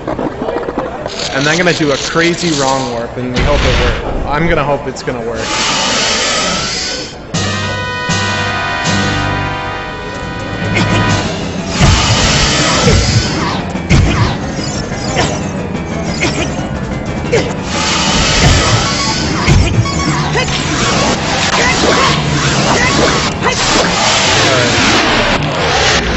I kill him instead and I half apart, I'm gonna want to dupe a bottle over my odd mushroom, and the only way to do that is just to drop a fish and then catch it again, and then equip over my mushroom, and I'll just put a bottle over it. And then I'm gonna do a wrong warp in such a way that the warp is mostly all the way loaded, and then when the text runs for the timer running out, it's gonna trigger the warp, and I'm gonna warp somewhere.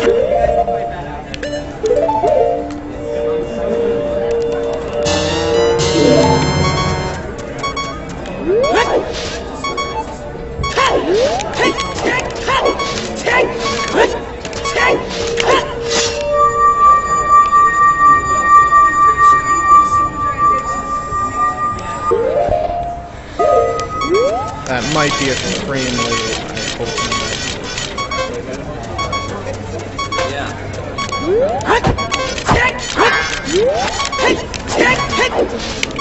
Alright, this is the most annoying part of the run because I have to just sit here and wait to see if it works. Because the timer has to run out to 0.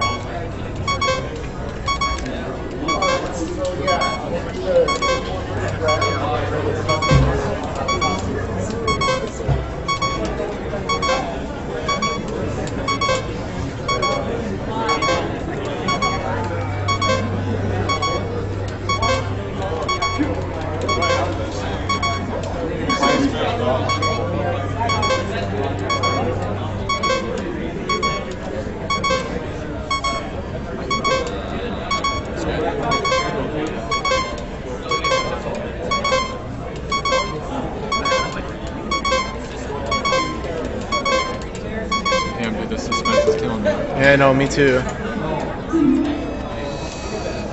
Oh, okay. So now I'm in the Shadow Temple boss fight. That wrong warp takes me straight to the boss room.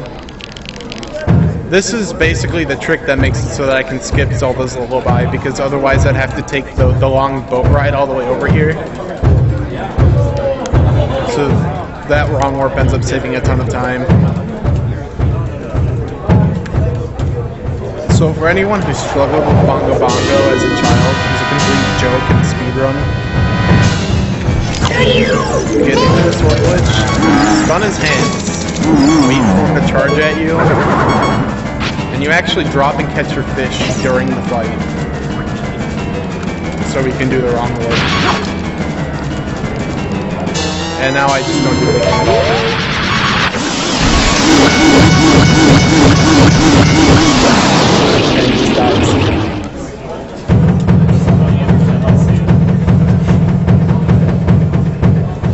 Don't get me wrong, a lot of new speedrunners will screw up Bongo and die, but when you get good at getting ISG, Infinite Sword Glitch, off of Navi text, it becomes really easy. You just hold down so that he doesn't spin you around and get ISG and then kill him.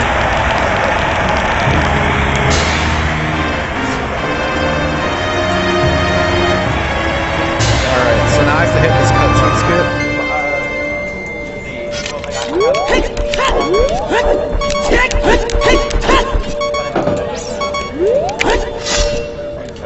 Alright.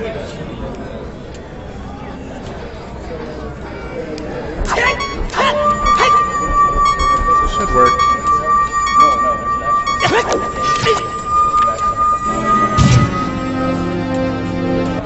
Looks good to me. So if I get it, there'll be a white flash of light, and I'll actually end up back in the Deku Tree. There we go. And now I have to rely on luck here to get some hearts, and I'm going to do the last wrong warp of the run. There's probably only another 10 minutes max in this run if I do it all right.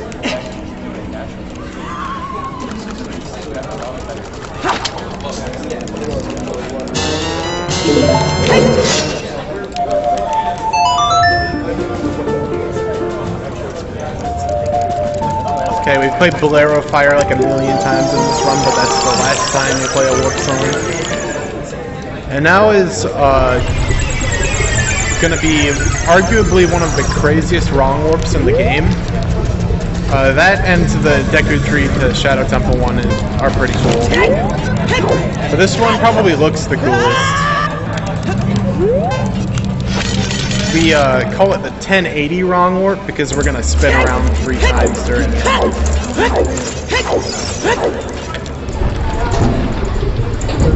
And the destination of this wrong warp is pretty sweet. That's why we save Fire Temple to be the last temple we do the cutscene skip for.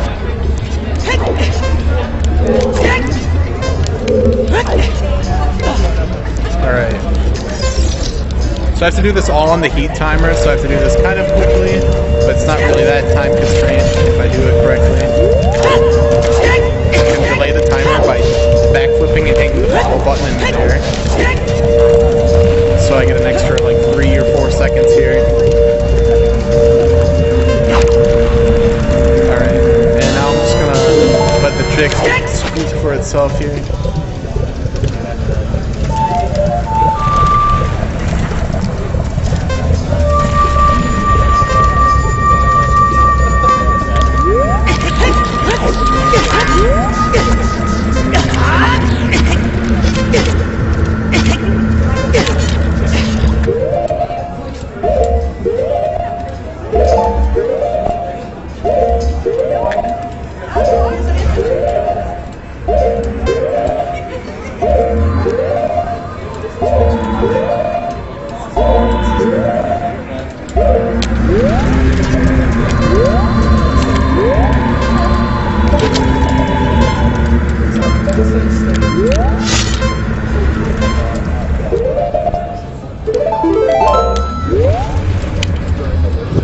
And here we are.